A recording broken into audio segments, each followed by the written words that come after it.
সম্মানিত সুধী, আরটিভি আয়োজিত আজকের জুলাই বিপ্লব নিয়ে যে একটি আমরা ফিচার ফিল্ম দেখলাম, তথ্যচিত্র দেখলাম, সেটি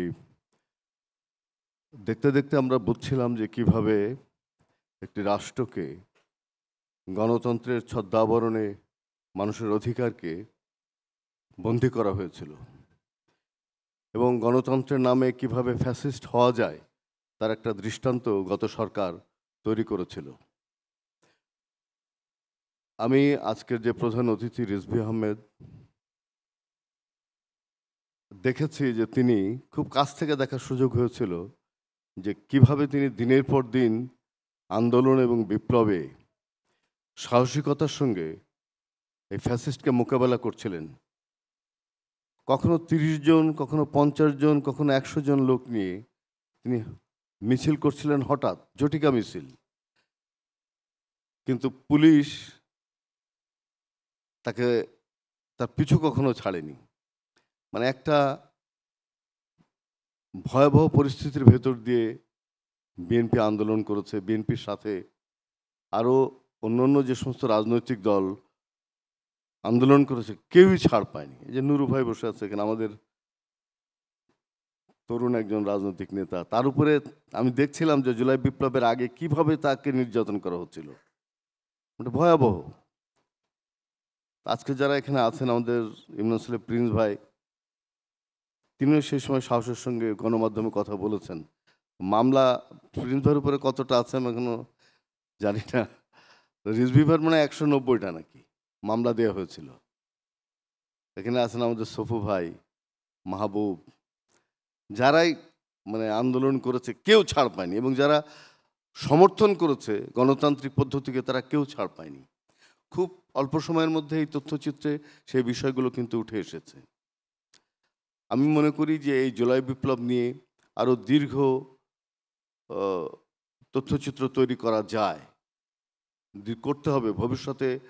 মানে ফ্যাসিস্টরা যেন আবার ফিরে না আসে, সেই জন্য আমাদের সাংস্কৃতিক সমস্ত প্ল্যাটফর্মগুলোকে শক্তিশালী করবার জন্যে, তরুণ প্রজন্মকে আরও বেশি করে জানাবার জন্যে, আমাদের ইতিহাসটা সঠিক ইতিহাস প্রণয়নের জন্যে জুলাই বিপ্লব একটা বড় দৃষ্টান্ত হয়ে থাকবে।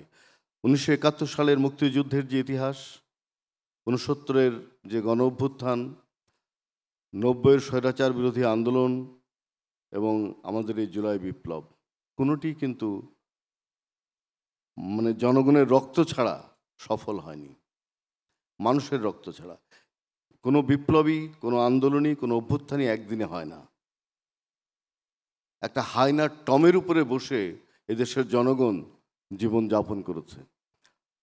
অ্যালিঘরিয়া দান্তে তার ডিভাইন কমেডিয়া যখন লিখলেন, তারপরে বার্টন রাসেল বললেন, যিনি পৃথিবীর সবচেয়ে শান্তিকামী একজন দার্শনিক, তিনি বললেন যে দান্তে হায়নার টমের উপরে বসে এই মহাকাব্যটি লিখেছে। আর আমাদের দেশের, বাংলাদেশের মানুষ সেই হায়নার টমের উপরে বসে গণতন্ত্রের জন্য আন্দোলন করেছে। কোনো একক দল যদি দাবি করে যে আমরা রক্ত দিয়ে এই জুলাই বিপ্লবকে এনেছি এবং সফল করেছি, সেটি ভুল হবে। এদেশের মানুষ কখনো উগ্র মৌলবাদকে সমর্থন করে না, এদেশের মানুষ কখনোই ফ্যাসিস্টকে সমর্থন করে না। আমরা দেখেছি যে আমাদের অনেক গণমাধ্যম হয়তো ইচ্ছাকৃতভাবে কোনোভাবে তারা চেষ্টা করেছিল সমর্থন করার ফ্যাসিস্টদেরকে, বেশি উৎসাহ দেখিয়েছে, কিন্তু গণমাধ্যমের দায়িত্ব কিন্তু সেটা না। গণমাধ্যমের দায়িত্ব হচ্ছে সৎ, নির্ভীকভাবে, সততার সঙ্গে সংবাদ পরিবেশন করা। অতি উৎসাহী হওয়া ঠিক না। এই জুলাই বিপ্লব থেকে সেই শিক্ষাটা তাদের নিতে হবে। আরটিভি সবসময় মানুষের কথা বলতে চেষ্টা করেছে, ভবিষ্যতেও বলুক। যে কোনো দুঃসময়, আন্দোলন, সংগ্রামে আমাদের গণমাধ্যমগুলো যেন সঠিকভাবে সত্যের পথে মানুষের পাশে থাকে, সে প্রত্যাশা করব। সেটি হচ্ছে আমাদের দেশের মত প্রকাশের স্বাধীনতার, চিন্তার মুক্তি আন্দোলনের পথকে সুগম করবে। সবাইকে অনেক অনেক ধন্যবাদ এবং কৃতজ্ঞতা জানিয়ে, আরটিভির এমডি সাহেব এখানে আছেন, তার প্রতিও আমাদের অনেক অনেক ভালোবাসা এবং শ্রদ্ধা। সবাই ভালো থাকবেন, সুস্থ থাকবেন। ধন্যবাদ।